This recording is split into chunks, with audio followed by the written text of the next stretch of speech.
Baştan İngilizceden bit bizning yurtdan gumurga öğrettiler. Bulgan ayberni saklarga kerak. Әле бенкинге Фарид Хайрулловичтан да опытныйрак кеше безнең әйткәндә республикада юк. Шуның өчен Фарид Хайруллович дип әйтәләр, значит Фарид Хайруллович Алла белсә бөтенебез ризалашып, шатланып сайрыйбыз. Миңа калса Фарид Хайруллович бик тәҗрибәле кеше. Ул тормышны белә торган кеше, ул эшен белә торган кеше. Ул калса минем өчен бик зур горурлык булыр иде. Мин үземчә бик канәгать булыр идем. Yok, min bugün ul başlap jiberu eybeterek bular diyeyim. Anları dünya kursetir. Menimçe bizim Farid Hayruloviç tecrübeli de, yavaş fikirli durğanda, onları bütün ülkeni bile durğan kişi, hem onun saylanığı bu elbette devlet şurası içinde, hem Human Respublika içinde büyük faydalı olacak. Я считаю, что наиболее достойная кандидатура на сегодняшний день, отвечающая всему тому, что вы сказали только что, это является Фарид Хайруллович.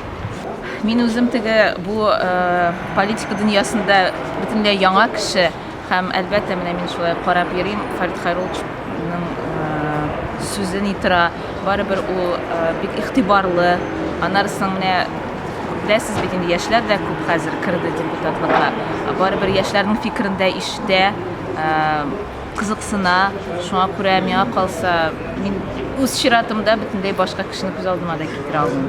Моторым патшага басма. Хәзерге заманда яшә кешене сайлау бу вазифага уңышлы булыр дип санамыйсызмы? Юк, тәҗрибәле кеше кирәк.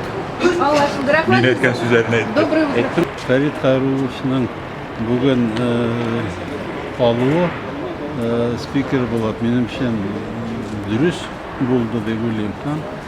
Бик опытлы кеше иде инде ул. Шулай булырга тиеш. Нельзя подходить к этому делу с точки зрения возраста. Надо подходить с точки зрения профессиональной пригодности человека. Мухаммедшин в хорошей форме, разумный, взвешенный человек. Это очень сложное место, поэтому нельзя подходить по принципу, вот сейчас, не может быть возрастной принцип критерием. Это глупость. Я вам скажу, всегда избирают не по возрасту, а современных людей. Современных, понимаете? Можно и в молодости старым быть, можно и старым быть молодым. Я хочу пожелать всем успехов, потому что на самом деле предстоит довольно серьезную работу провести, потому что очень много задач было поставлено, очень много хороших программ были утверждены на 5 лет.